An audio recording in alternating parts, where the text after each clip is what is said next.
Telangana RTC जिला वरंगल में जल्द ही 82 नई इलेक्ट्रिक बसें मुतारिफ करवाएगा। टीजीआरटीसी हुकाम के मुताबिक 82 नई इलेक्ट्रिक बसें हैदराबाद, निजामाबाद, एटू, नागारम, मंगापेट, खम्मम और भोपालपल्ली रूट्स पर मुतारिफ करवाई जाएंगी। इलेक्ट्रिक बसों में super luxury 18, deluxe 14, semi deluxe 21 और एक्सप्रेस 29 शामिल है। दिल्ली के जेबीएम कंपनी ने इन बसों को मजमूई लागत के मुआहदे की बुनियाद पर चलाने पर इत्तेफाक किया है।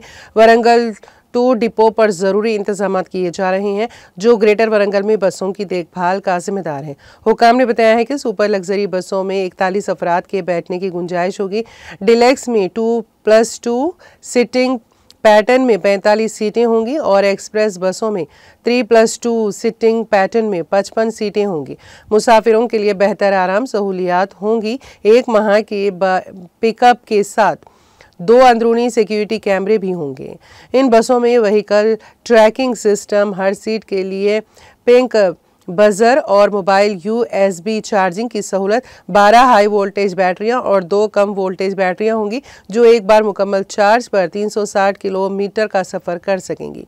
बस में ज़्यादा से ज़्यादा रफ्तार 80 किलोमीटर फी घंटे है और आग का पता लगाने और आग लगने के हादसात की इत्तला देने के लिए अलार्मिंग सिस्टम है। इसमें गाड़ियों की ट्रैकिंग कैमरे, LED डिस्प्ले बोर्ड्स भी होंगे।